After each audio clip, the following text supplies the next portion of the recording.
Assalamualaikum warahmatullahi wabarakatuh. Bismillah, alhamdulillah, wassalatu wassalamu ala rasulillah wa ala alihi wa ashabihi wa mawalah. La hawla wa la quwata illa billah. Pada kesempatan ini, sebelum saya menyampaikan sesuatu, saya awali dengan sebuah kisah.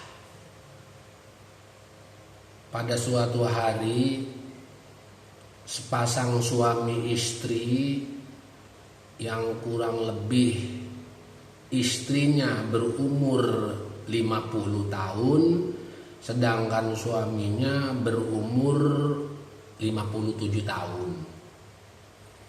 Mereka berdua berasal dari Bogor.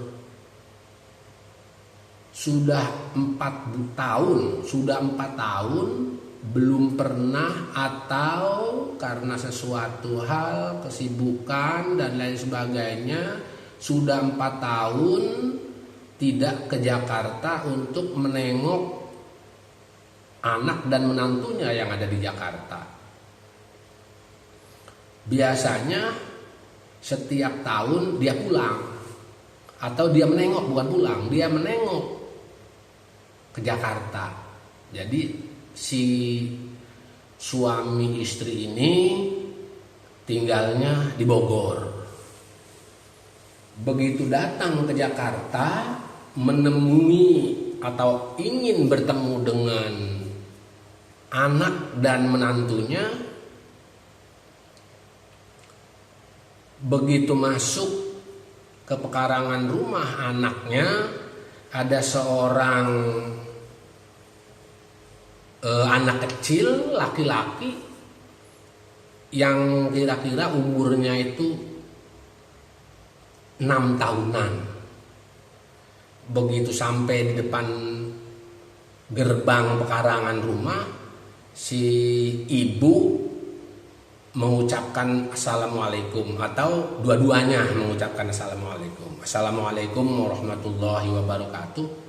Si anak tersebut menjawab waalaikumsalam warahmatullahi wabarakatuh, karena anak ini udah mengerti, yaitu kita kurang lebih tadi umurnya 6 tahunan.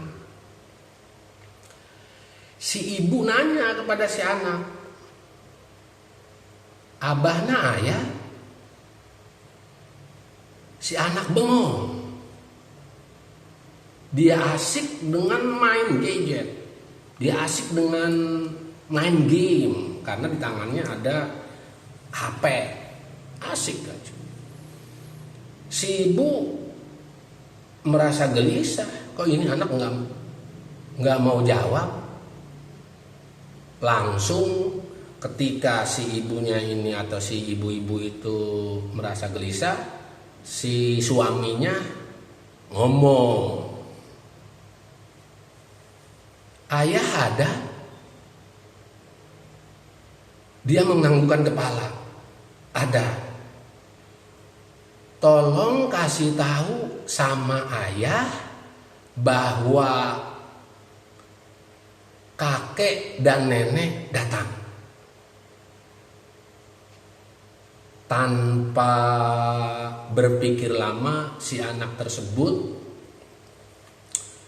masuk ke dalam rumah dan keluarlah ayahnya si anak, atau anaknya si kedua orang tua ini. Oh, abah dongkap nya. Akhirnya geus masuklah ke dalam rumah. Nah, ini dari cerita ini, marilah kita sama-sama perhatikan apa yang dapat kita petik pelajaran dari kisah itu. Yang pertama, ketika kakek dan nenek ini mengucapkan assalamualaikum, si anak bisa menjawab waalaikumsalam warahmatullahi wabarakatuh.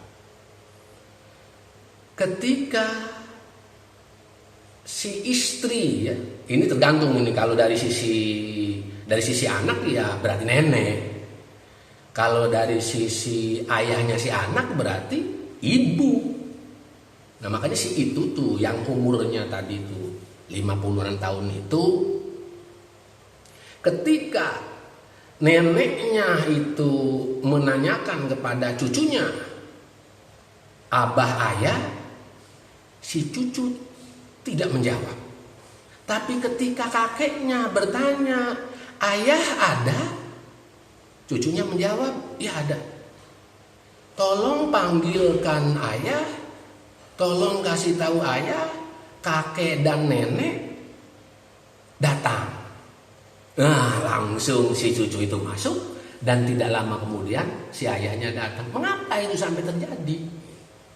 Kok pada waktu si neneknya mengucapkan dengan bahasa Sunda tidak ada respon, sementara ayahnya atau kakeknya itu ada respon langsung?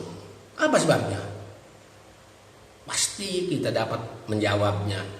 Karena pada waktu neneknya bertanya kepada cucunya, cucunya tidak mengerti. Sementara kakeknya, dia menggunakan bahasa yang dapat dimengerti oleh cucunya. Maka walaupun dia tidak menjawab, tapi dia memberikan respon. Ketika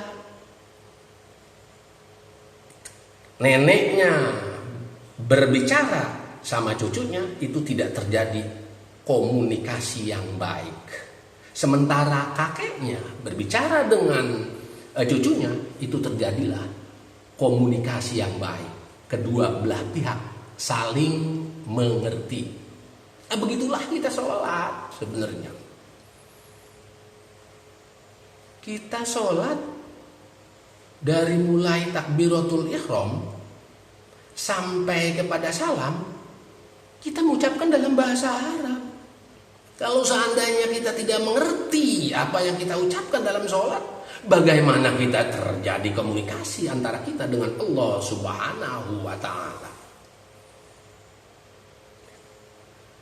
Bagaimana kita menjadi orang yang sholat dalam keadaan khusyuk? Karena kita sendiri tidak mengerti. Karena khusyuk itu sendiri bukan berarti kita lupa daratan. Contohnya anak tadi. Bukan berarti anak tadi itu melemparkan HP-nya, meletakkan HP-nya kemudian bengong memperhatikan nenek dan kakeknya. Tidak. Dia menjawab itu sambil memegang HP, bahkan sambil main game. Sambil main game dia itu. Tapi dia terjadi komunikasi. Begitulah kita dalam sholat.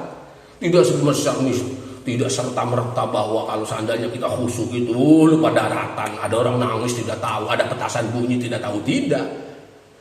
Oleh karena itu, usaha kita adalah bagaimana caranya kita agar kita ini mengerti, paham apa yang kita ucapkan dalam sholat. Kelihatannya sih sama, tapi pada dasarnya itu tidak sama. Itulah barangkali yang dapat kita ambil pelajaran dari cerita tadi, bahwa khusyuk bukan berarti meninggalkan atau tidak bergerak sama sekali, bukan berarti tunduk sama sekali, bukan. Tapi khusyuk adalah komunikatif, artinya mengerti apa yang kita ucapkan. Itu sajalah yang dapat saya sampaikan. Lebih kurangnya mohon dimaafkan. Sebagai penutup, oleh karena itu marilah kita terus belajar bahasa Arab, memahami apa yang kita ucapkan dalam sholat, memahami apalagi kalau seandainya kita sampai memahami lebih jauh lagi Al-Quran, kita bisa pahami, akan lebih bagus lagi. Dan inilah sebenarnya ketinggalan umat Islam itu karena tidak paham bahasa Arab. Dan anehnya itu tidak mau belajar. Terima kasih atas segala perhatian. Mohon maaf atas segala kekurangan. Billahi taufiq wal hidayah. Wassalamualaikum warahmatullahi wabarakatuh.